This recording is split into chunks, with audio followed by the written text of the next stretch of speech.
Wales, birthplace of the Industrial Revolution. At its peak, the iron and steel industry in Wales employed over 70,000 workers. South Wales alone was once the biggest coal exporter in the world. But Labour and the Tories put an end to this proud history. The deindustrialisation of Wales has been devastating. Labour promised change. They promised a new start for Wales. They had 26 years of government and they failed in every way. Record NHS waiting lists, 100 less GP surgeries than there were just in 2012. Child poverty is at 31%, the worst in the UK. Unemployment is over 5%, but it doesn't have to be this way. For the first time in generations, there is a real alternative in Wales. Reform UK is leading the national polls. We are winning local elections with almost 50% of the vote. We are the only opposition to Labour in Wales. New dawn for Wales is just months away.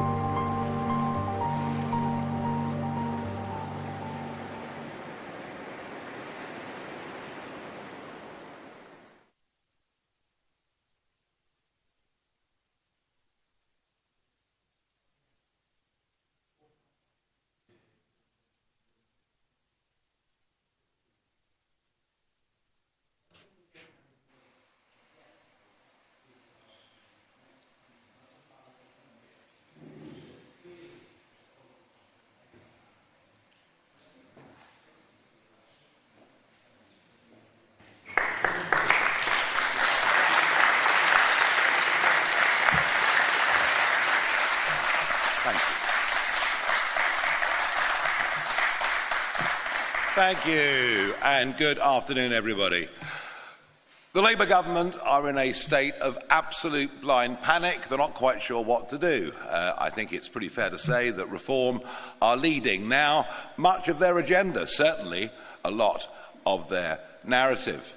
There was no doubt that in the Runcorn by-election and in many of the English counties, one of the reasons that Labour did so badly was people felt aggrieved, especially those who'd worked through their lives and saved and had a small occupational pension. They were the people aggrieved that they were losing their winter fuel allowance. Many of them voted for us, quite a few of them too, stayed at home. And it's an issue that I kept on pushing. I kept on saying, all but the very wealthiest pensioners should get the winter fuel allowance, particularly as we have the most expensive energy costs in the world, directly as a result, of course, of the fanatical embrace by both Conservative and Labour governments of net zero. Now, knowing that this press conference was due to take place at midday, at 10 o'clock this morning, the government said there'd be a statement from them at, well, you've guessed it, midday. Well done. You're keeping up in the front.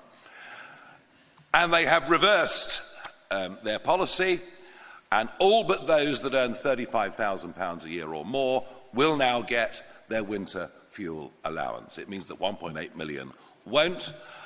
Quite how they administer that £35,000 figure, I'm not sure. I always thought it would be easier to say no winter fuel allowance if you pay, say, 40p tax or more. But it is a considerable step in the right direction. There'll be a lot of pensioners out there very, very pleased, including constituents of mine in Clacton who served this country in World War II and felt they were being very badly treated. So look, I think we can claim some credit for this Express headline from last week, and well done the Express for splashing it, and I think we have made the political weather on this one. There is no doubt in my mind that the government would not have U-turned on this had it not been for the pressure that Reform UK is putting on them.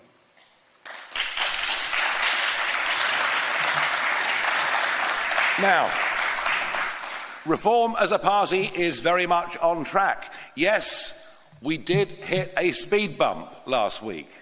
It could be we were driving more than the recommended 20 miles an hour, which is what we're supposed to do here in Wales. But Zia Youssef and I have worked together almost inseparably over the course of the last 11 months, and we have both taken on our shoulders the most enormous burden. Zia, administratively, far more than me. And I was already beginning the process of trying to broaden the management team. Zia lost his rag. He put out an intemperate comment or two. I wonder who in this room hasn't at some point done that, whether it's on social media or with family or friends. But it was pretty clear by the next morning that he bitterly regretted what he'd done. And as part of broadening that management team, he is very much back and enthused, and he will take on the Doge job. And I can't even begin to tell you some of the things we've found in Kent County Council already in terms of the complacency of those that have been running these counties under the same political party and in terms of where money is spent. What I've seen already is astonishing.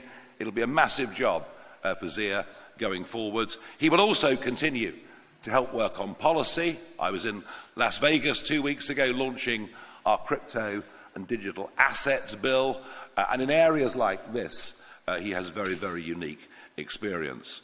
I will be announcing a new chairman of the party tomorrow.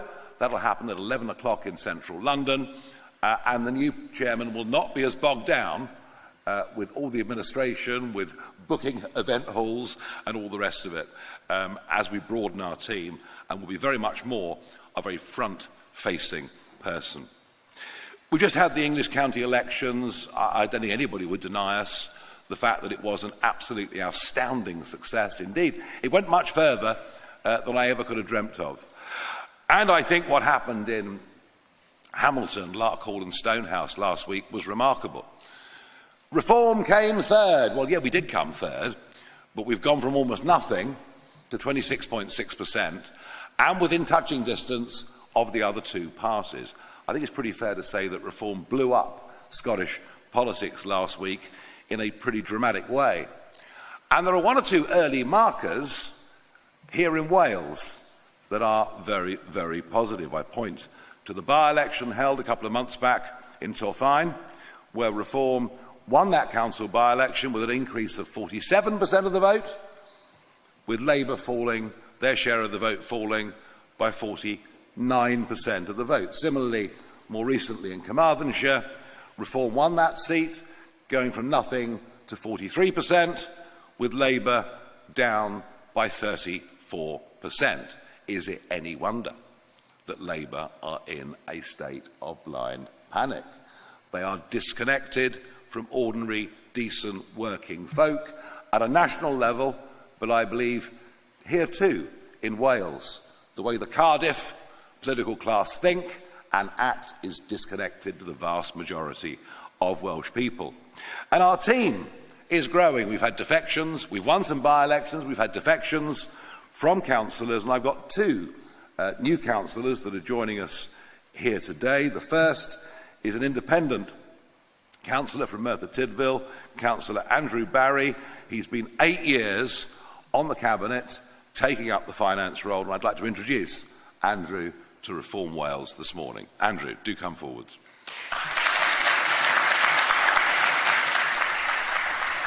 Welcome. Good afternoon. 8 years Cabinet Member for Finance. Nigel talks of waste, unbelievable amounts of waste. Frustration from me being an independent councillor. Last 3 years, Merthyr has spent £31 million of the Shared Prosperity Fund, the latest iteration of European funding. Where's the difference in Merthyr? It's not there, it's not visible. And when you take, when we first had Objective 1 back in those days in 1993, 32 years later, the Northern Valleys, hundreds of millions of pounds being spent. Where's that money? Why have we still got some of the most deprived wards in Europe? And in addition to that, we're now talking about food banks on a daily basis in everyday conversation. It's not right, because the people making the decisions on those hundreds of millions of pounds aren't the councillors, aren't the politicians. They're unelected, unaccountable officers of the council. That's got to stop. We talk about where's the money. The money is there. We just have to use it more appropriately. And I see reform as absolutely the only opposition in Wales, the only way forward. We cannot carry on this socialist madness any longer. The time has come to stop. Thanks very much. Thank you. Welcome on board. Andrew, thank you and welcome on board. And also joining us today, another independent councillor from Merthyr Tydfil. I'm going to ask David Hughes to come and join us, somebody who served 7 years in the Cabinet dealing with social services and housing. Welcome. Well, thank you for asking me to come and speak. I was never a political person until I had a job in social services as a manager in the children's services.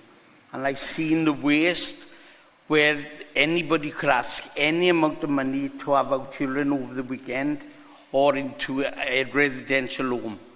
They could have up to £13,000 a week just to look after one child.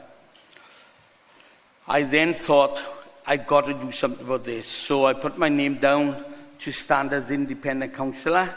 I have never been a political person, but then I could see the waste in my town and I wanted to do something about it. I tell you one thing, when I became the social services cabinet member, the head of service came to me and I said to her, are we going to save the £3 million overspend? She said to me, oh, you can't put the price on a child's head. I said, let me tell you now, you can't safeguard a child if you're bankrupt. And that's the way we were going. We were going to become bankrupt if we kept on going that way. So that lady, dare to say, wasn't there much longer. She had to move on. So as I look around the council, I see waste in everything. And the procurement in the councils, they spend money without any thought of anything. They just throw the money out. They give money out to the same companies all the time. I tell you one story. I had a building firm.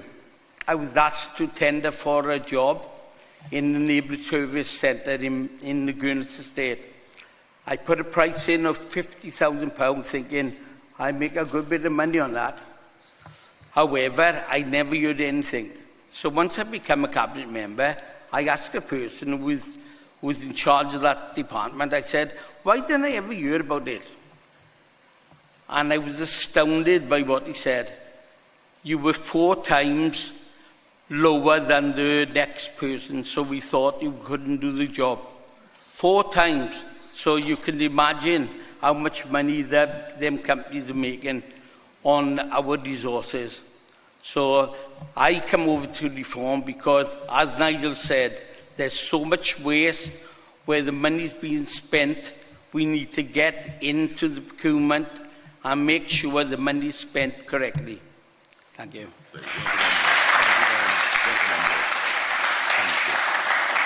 Wow.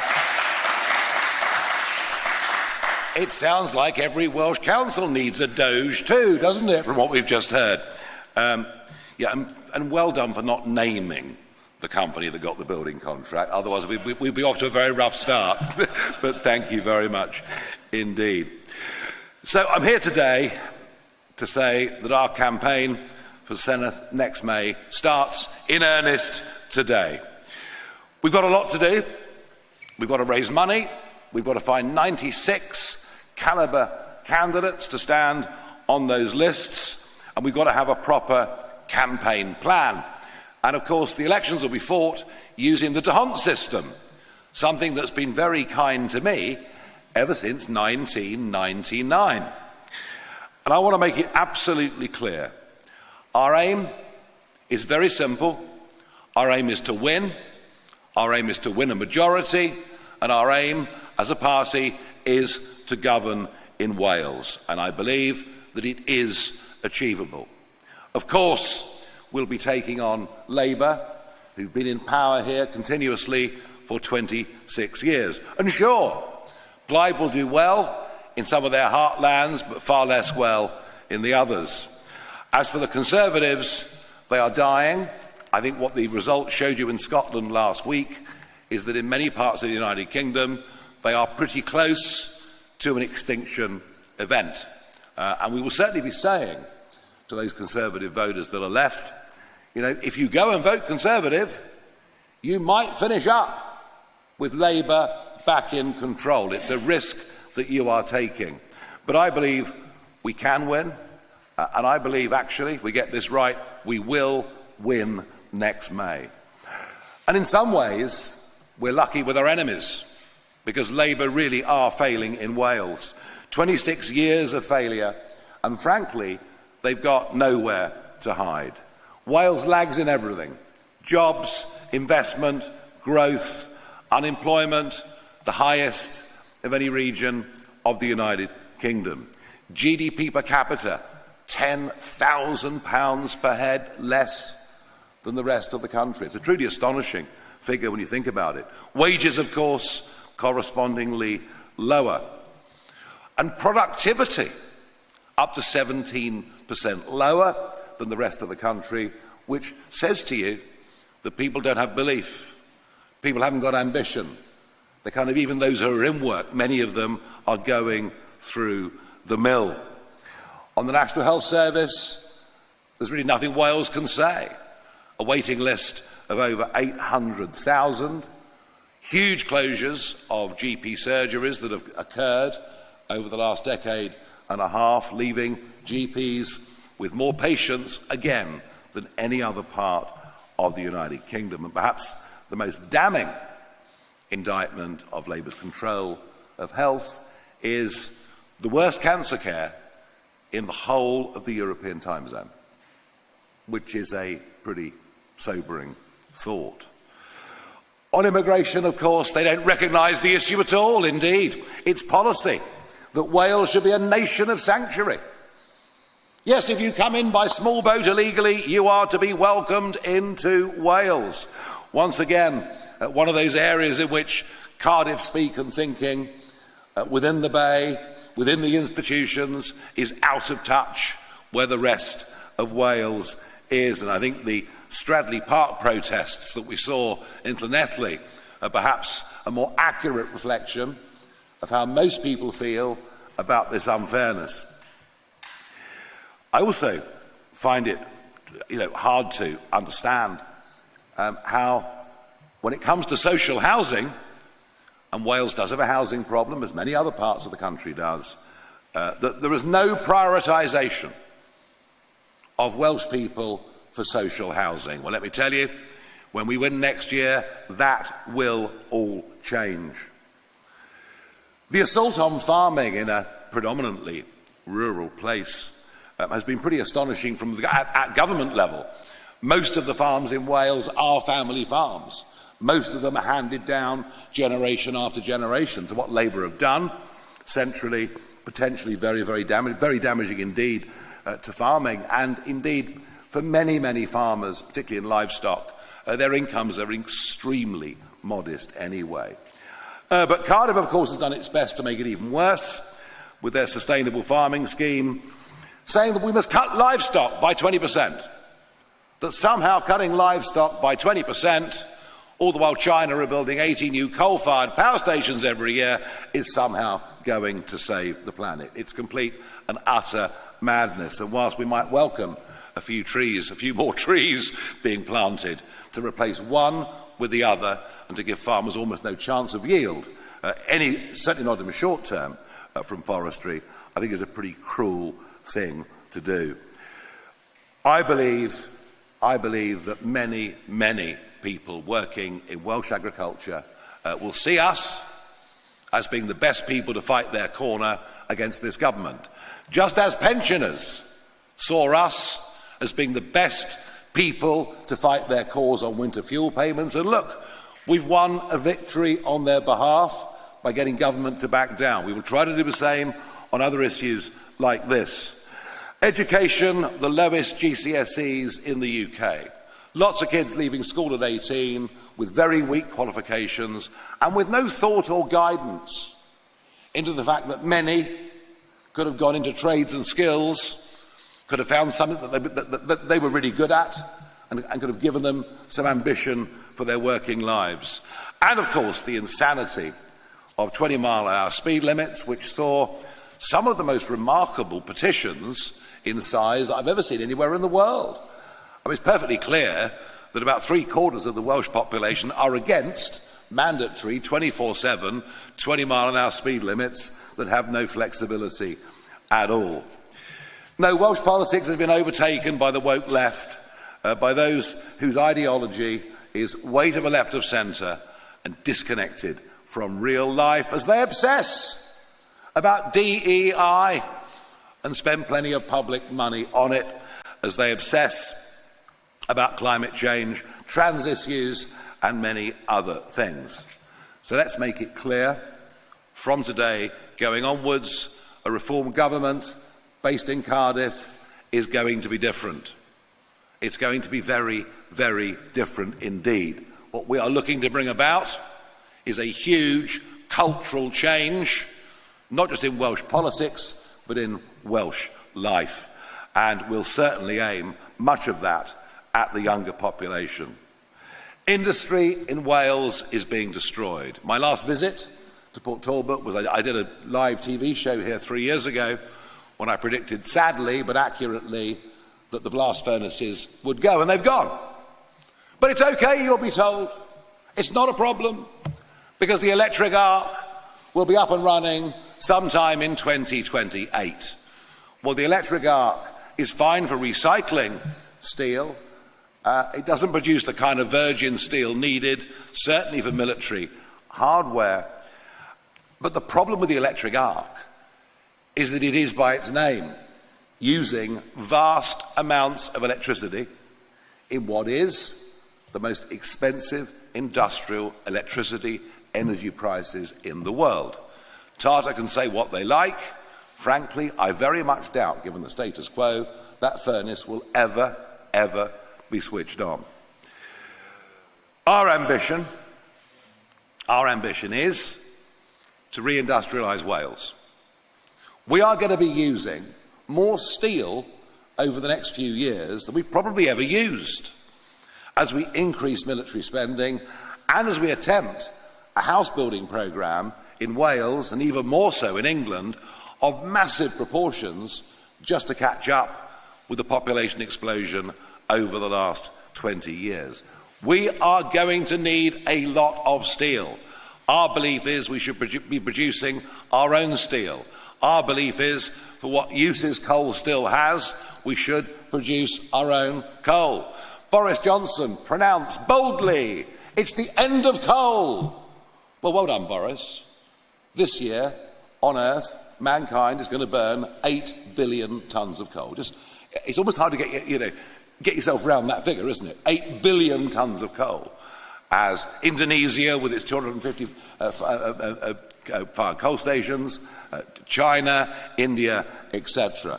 So I'm not standing here, and no doubt some will lampoon this, I'm not saying let's open up all the pits. What I am saying is there's coal, specific types of coal for certain uses that we still need in this country, and we certainly will need for the blast furnaces here, that we should produce ourselves rather than importing. And just before Port Talbot closed, they were importing the coal there from Australia.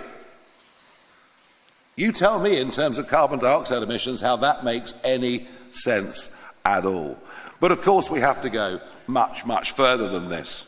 Now, I talked earlier about education. Yes, the results are terrible, but there's an awful lot of young people in Wales leaving school with no real qualifications, no real thought for where they're going to go. And what we would want to do is to launch as many trades and skills colleges as we could. What we would seek to do is to make sure that these opportunities for learning engineering, and frankly I'm talking about old and new industries, everything from engineering to AI, people should be able to begin studying and learning from the age of 15 or 16 years old.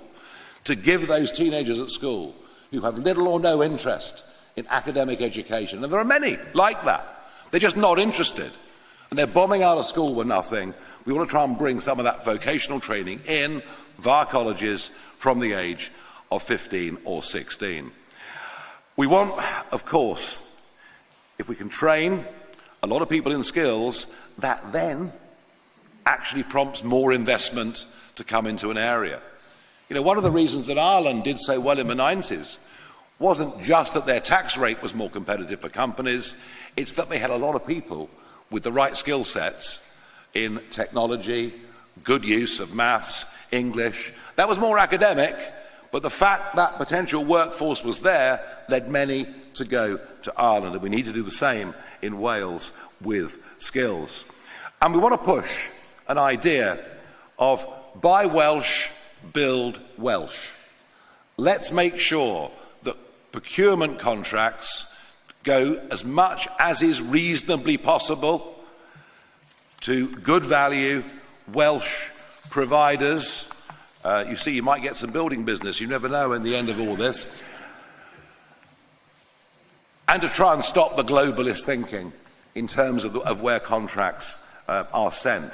We will absolutely put Welsh people to the top of the social housing list, and not those that have come into this country, in many cases, illegally to begin with. We have to think about planning rules, particularly on brownfield sites for new investors, so things can move quickly in terms of new factories being built, new business opportunities. We, of course, have to scrap the ridiculous 20-mile-an-hour speed limit. That has to go, whilst we understand, of course, that outside schools between 8 and 10 in the morning, etc., there are grounds for being grown up and being sensible.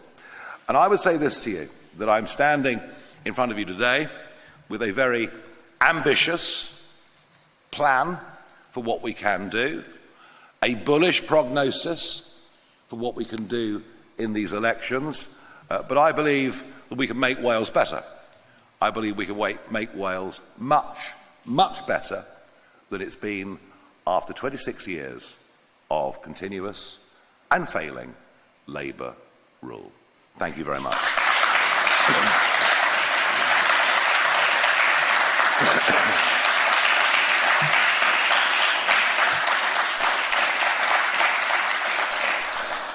Okay, I have a series of media questions. The list starts with Patrick Maguire of The Times, and a microphone will come round to you. Patrick, hand up, please.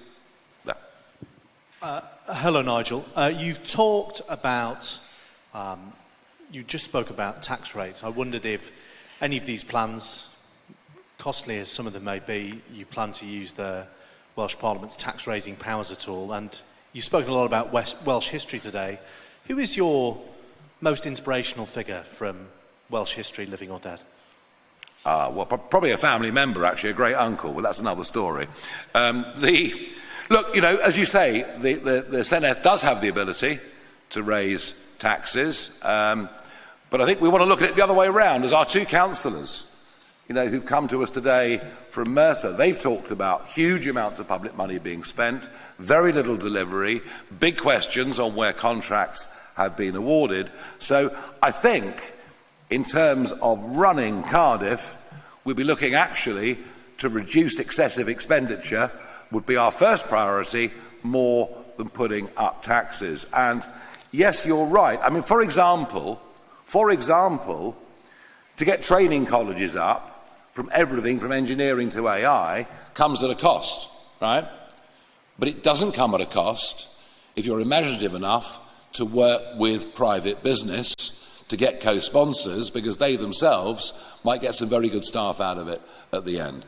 And I think, you know, as the next year goes by, of course there'll be a bigger attention to detail, and of course there'll be people standing up here speaking to you who will be our candidates running, you know, among the 96 running next year. I'm just here to kick the whole thing off. That doesn't mean I won't be in Wales regularly, here to support, but we very much want to look at Reform Wales. I want to be in a place very shortly where it is an autonomous group of people that are running this, raising the money and getting on with the job. Rob Osborne from ITV Wales. Hello, down here. Can we talk about defections for a moment? Down here, can you see me? Yes. Yeah. There's been a steady stream of defections to reform in Wales now, but they're all councillors. Why can't you get a big household name, a sitting Senate member, a former MP, someone people have actually heard of? Well, I wouldn't insult our hard-working councillors too much if I were you, because they're sitting very close to you.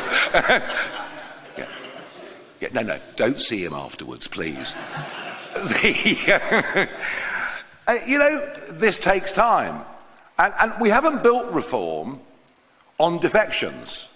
We've had defections, and that builds our strength. My priority, my own priority, is not at the minute to go around lobbying for people to defect to us from the House of Commons, from a senator or anywhere else. But you know what? There are one or two people I'm talking to, so you might be in for a surprise before too long. And I think those names will come. And I think there is an understanding and a realisation that we are the only party with a realistic chance of beating Labour here next May. And the deeper that sinks in, the more likely we are to get some figures who people, to quote you, have heard of than not. But you know what? Nobody had ever heard of Sarah Pochin a couple of months ago, but they certainly have now. So we can build our own well-known people, we can build our own stars. But there are some names in Welsh politics that I have been talking to, I can assure you. Harry Hawson from ITV. Thank you very much, Nigel. We've seen the chaos of the Conservative government in recent years, all the infighting that's gone on there, and we saw the way that voters reacted.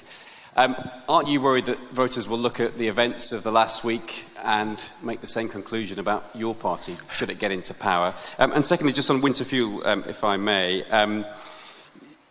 you've talked about trying to pressure the government on U-turning on that. Do you think the government should U-turn completely, even though that would cost an extra £450 million and it would benefit only the very wealthiest pensioners in society? Well, when it comes to chaos and losing chairman, I'd like to remind you, Harry, that the Conservative Party have had 7 chairmen since 2022 and 4 leaders. I mean, tough to keep up. Look, let's be clear. I think Zia has done a great job. Under enormous pressure. Oh, and by the way, a level of abuse, racist abuse online, unlike I think anybody in modern politics has ever had to put up with. He made a mistake. He got it wrong.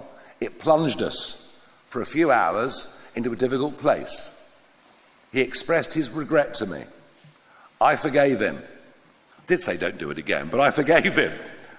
All right? And actually, he comes back after a 48-hour exeat. He comes back into a very, very big job. It's a very important brief. It links directly into what we have to do here, and the first question that was asked by Patrick Maguire today, and the testimony given to us by our 2 defecting councillors this morning, and we're broadening the management team, and no, we'll look better and stronger because of it. Would I rather those couple of days hadn't happened? Yes, but look how quickly and effectively we have dealt with it. Thank you. Next on my list is Adam Cherry from GB News.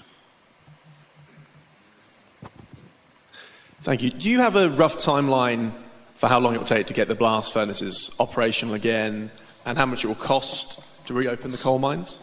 Look, I've made it very, very clear. Reopening a blast furnace is no easy thing. This one has closed. That was the tragedy. That was why Richard Tyson and I went up to Scunthorpe when there were literally 3 days of supplies left, or 3 days for an order to get made so they wouldn't close down. And hey, the government responded to that as well, didn't it? Scunthorpe would have gone if Richard Tyson and I had not gone there on that day. So yes, it is a massive, expensive job to reopen blast furnaces. We're going to need cheaper energy. We're going to need much cheaper local coal. And we're going to need private business partners prepared to come into a joint venture with government to make it work. Yes, it is going to cost in the low billions to do it.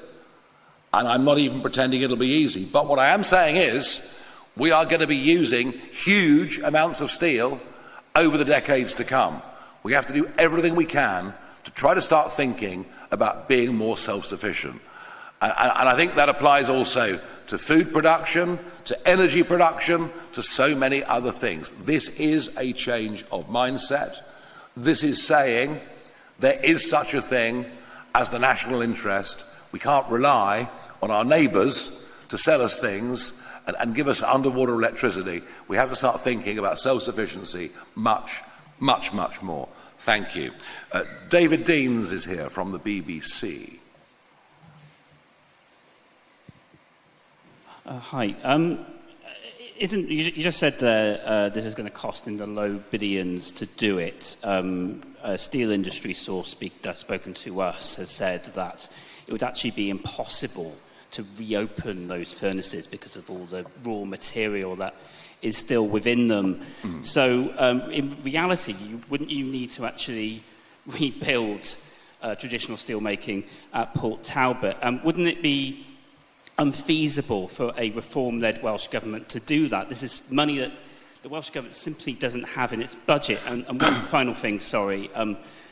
If you are going to govern in Wales, you're going to need a candidate to be First Minister.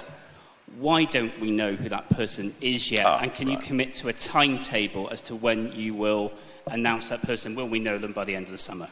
All right, 2 points there. Once a blast furnace has been closed down, to actually reopen that particular blast furnace is very, very difficult.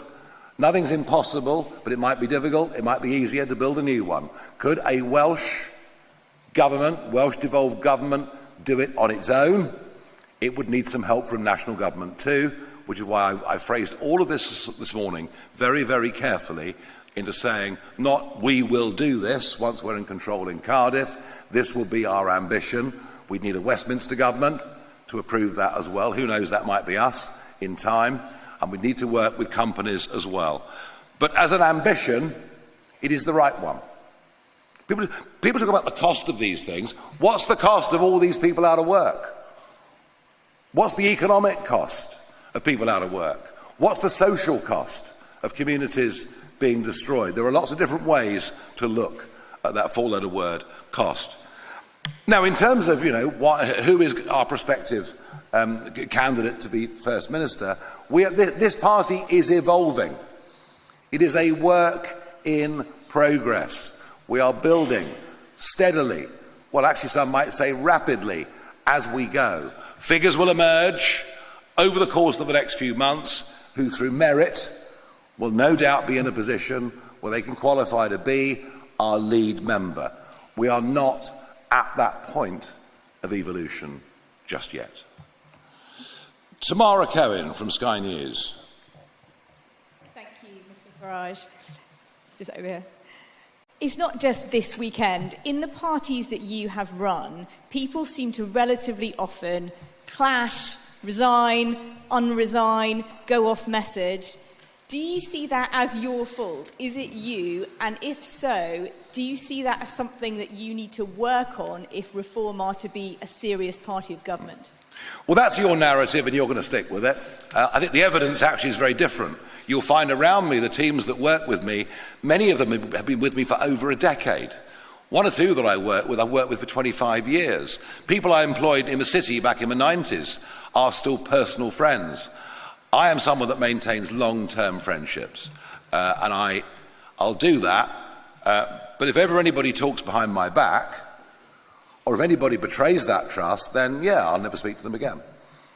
It's quite simple, and they should expect the same level of trust back from me. And when it comes to fallouts in politics, just have a look at the chaos of the Conservatives over the last few years. So look, I am loyal to people all the while they're loyal to me. If they're not, then things change. Inevitably what you get are people who think they're bigger and better than me. The parties will be better off run by somebody else than me. And that's what leads to the public fallouts, because they don't like the result of it. But I think what I've just shown you with Zia, was I annoyed with Zia on Thursday? Well, I wasn't exactly chuffed with what he had to say, or how the papers looked the next day, or what you had to say in your reports. But you know what? People make mistakes. And he came back to me and honestly said, look, I'm really sorry. And I've forgiven him. It's done. It's behind us. And we move on. But I understand the basis of the question. What I have to do as we head towards the next general election is show that I'm able to put together a broad-based team and that it is about much more than me. I understand the essence of your question. I believe we're building that already, and I intend to go on doing so. Noah Hoffman from The Sun. Thank you, Nigel. On the front page of The Sun today, we revealed that Britain's £4.7 billion annual bill to keep migrants in hotels takes every penny of tax from 582,000 workers. We spoke to one homeless man in Hull, Stuart, who was furious that while he relies on friends to provide him with a place to stay, migrants nearby are living in hotels being served 3 meals a day. What would you do to help people like Stuart who say they've been shoved to the back of the queue? You may remember back in 2020, there was a person who went out and found the hotels that people across the Channel were being put into. That was me. That was me. As that trickle began to accelerate in early 2020, I went out, I filmed the boats, I said to all you guys, you should be covering this. There's a big story coming. I even dared to say I feared an invasion, but I had to wash my mouth out with soap and water, of course, for predicting that. Although 150,000 later, it's tough to think I was wrong. And I even went and filmed one of the first hotels in the country. So I've been warning about this. I did, of course, see your front page. I thought, you know, the fact that it's well over 500,000 taxpayers' money that goes to fund this. What I'd say to your man from Hull, he has every right to be upset, every right to be angry. Just don't say anything on social media, or Keir Starmer might put you in prison. But look, this is, I mean, I could argue economically and socially, and in terms of housing and everything else, it's the legal net migration numbers that affect people's lives more. But with this, it's the sheer unfairness of these young men. And it's perfectly clear that Starmer's smash the gangs does not work. And what happened last week in northern France, with a couple of traffickers being led off, and sort of, you know, waving and laughing at the judge afterwards. Smash the gangs was never, ever going to work. And even if the traffickers got 30 years in prison, it wouldn't stop the next lot from coming forward because the financial rewards are so great. So it's easy to blame the French. And by the way, we have given them £800 million to stop this. It's easy to blame the French. We should be blaming ourselves. We have a British judiciary who will lean on ECHR, who will lean on a couple of UN conventions signed 75 plus years ago, all of which are out of date. And we are the only party committed to dealing with this. And it can be dealt with, as the former Australian Prime Minister, Tony Abbott, proved. And well done for your front page. Keep it coming. Gareth Lewis from BBC Wales. Hi, Mr Farage. Not for the first time today, you've said that you don't think the electric arc furnace will be switched on. I was just wondering what evidence you've got to back that up. And also, what evidence do you have that Welsh youngsters want to go down coal mines when many of their fathers and grandfathers did all they could to spare them that? Well, look, the electric arc furnace, to turn it on, with our energy prices where it is, would be just, you'd be producing very, very expensive secondary steel. And Tata have taken quite a bit of money, to do this. Let's see. I hope I'm wrong. You know, an electric arc furnace is not the real deal, but it's better than nothing. All right. So I think that's. Sorry. And what evidence did you say? Sorry. Yeah, look, we're not forcing people down pits, for goodness sake. I did say I'm not standing here to be parodied.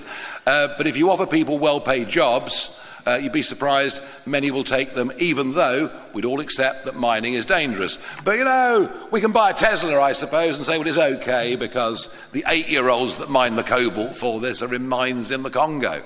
Or we can decide to mine stuff that we need ourselves under much safer and much better conditions. I have no evidence, but I do think that well-paid jobs... It's funny, the number of Brits that head to Australia to get jobs in the mining industry is quite extraordinary. They earn a lot of money and they do very, very well. Lucy White is here from Bloomberg. Hi, Nigel. I just wanted to ask a couple of questions around your plans for reindustrialisation. So, GMB Union this morning, the regional secretary, has called this, your plans for the steelworks in Port Talbot, more lies from an opportunistic chancer. What would your reply be to them, and do you believe that you have the backing of working people in Port Talbot? And if I can ask as well on coal tips, Wales has seen some disasters resulting from coal tips. How do you plan to stop that happening again? And would you put more regulation around the coal industry were you to reopen it? Well, on coal tips and on disasters that can occur, remember, I mean, in those days, Wales was producing up to 60 million tonnes of coal every year. We are talking about small-scale, specialist coal extraction for areas in which we need it. Every house in Britain is not going back to a coal fire. So in terms of spoil and waste, the problem is but a small fraction of what it was in the heyday of mass coal mining in Wales. All right. Look, the GMB have given the Labour Party between 25 and 30 million pounds in the last 5 years. They are the biggest sponsors of the Labour Party. Their leadership and the Labour government are tied together. They see us as a challenge, and therefore they'll be rude about us. What you will find is that increasingly GMB members are going to vote for us. And the more GMB members vote for us, the more upset GMB officials and leaders will become. All right? So then there are some very, very big splits within the union movement. Frankly, the trade unions have done nothing to protect British workers through open borders over the last 20, 25 years. They've utterly failed to stand up for working men and women in this country, and I hold that view very, very strongly. Anna Gross, Financial Times. Thanks, Nigel. This region of Wales has some of the highest rates of people on disability benefits of anywhere in the UK. Can you say whether a reform government would reverse the cuts to disability benefits introduced by Labour, or would it go further to slash spending on welfare, as suggested in your manifesto? Well, look, disability benefits are not really being slashed by Labour. It's just the expected rise in it will be slightly less than it is now. The growth of disability benefits is becoming one of the biggest millstones around the neck of government. And, of course, in a civilised society, you want to help those who are genuinely disabled. I think our feeling is the way these benefits have been handed out, the way they've been assessed is wrong. A 7-minute Zoom call with your GP is not the way you should be assessed for any of these things, but that's become common practice, certainly during the pandemic, in which the numbers grow exponentially. I don't believe your own family GP should do the assessment. I believe the assessments should be face-to-face, and I believe the massive growth in disability benefits being awarded for mental health conditions actually takes in things that are the normal ups and downs and trauma of life. And I do accept that repeated lockdown was one of the worst mistakes British governments have ever made in peacetime. I do accept that, and that it did do damage. But we seriously have to have a look at how we assess people and put them on that register. And once somebody is told that they're on disability benefits, it's not difficult to understand why a negative mindset might kick in and why they might stay there for possibly the rest of their lives. So we'll look at doing this completely differently. Ruth Mozalaki from Wales Online. We're getting there. Ruth? Hi. You say you want the blast furnaces at Port Talbot to reopen and more mining to achieve that, but the blast furnaces didn't close because of a lack of coal. No. The site has been underinvested for decades. It was losing, through a private company, £1 million a day. So it would, as you've admitted today, cost billions to reopen. Why are you promising something that you, as a Welsh government, wouldn't have any capability to achieve? Well, energy cost is deindustrialising Britain, and energy costs are deindustrialising Wales. And you're right. It's difficult to know just how much leverage a Welsh government can have over these things. It probably needs to work in conjunction with a national government. It needs a complete change of philosophy. It needs a scrapping of net zero, which of course we would do here as a Welsh government, but needs to happen nationally too. And an understanding that renewable energy, particularly wind, does not fit our grid system or work with our grid system. I mean, who knew in this room the lights nearly went out on the 29th of May? Just a few days ago, the lights all but went out, apart from some last-minute emergency measures and imports of electricity from Norway and from Northern Europe. And that's why I think, Ruth, you would agree, I was very cautious on timelines. I said it's an ambition. It is an ambition. It's not an easy one to achieve, and I accept that, and I did through my speech. Tony Diver, Daily Telegraph. It's very dark out there. Hello, thank you. Now, I'm just going to ask you one more time about this coal policy. Could you just be specific about what exactly it is you're proposing? You're talking about small specialist mines. Where would they be? Are you talking about just mines in Wales, or would you be looking to do this in England as well, if you had the opportunity? And can we just be clear that the government in Westminster has banned licences for new coal mines? So if you were to win next year, there'd be no prospects of any new mines until at least well after the next general election. We can always have a fight, can't we? We can always have a fight, and who knows, there may be situations where we just do things. I mean, we'll have to come to that, cross that bridge. Look, I mean, for example, the coal that would have suited beautifully for Scunthorpe could be produced in Cumbria.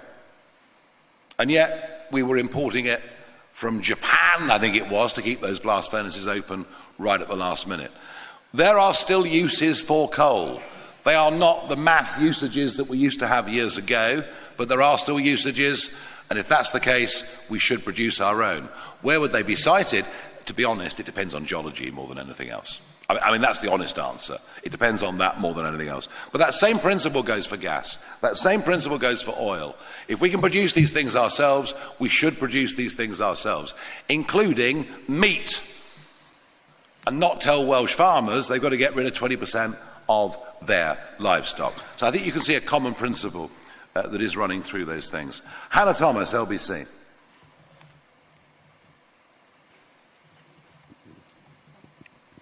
The IFS say your plans simply don't add up, and your commitments to it so far would cost more than you claim by tens of billions of pounds per year. You came here today with quite a populist standpoint to try and get votes, but are you really going to be able to deliver on any of your pledges? If so, how? Or are you just making false promises? Well, ambitions are not false promises. I think that's quite an important distinction that we ought to draw. The IFS, the government-funded IFS, are criticising reform. Good Lord, who knew? If you want to talk about financial irresponsibility, have a look at what Richard Tice has been saying over the last couple of years. Backed up very much, I thought, by Dominic Lawson in the Sunday Times yesterday.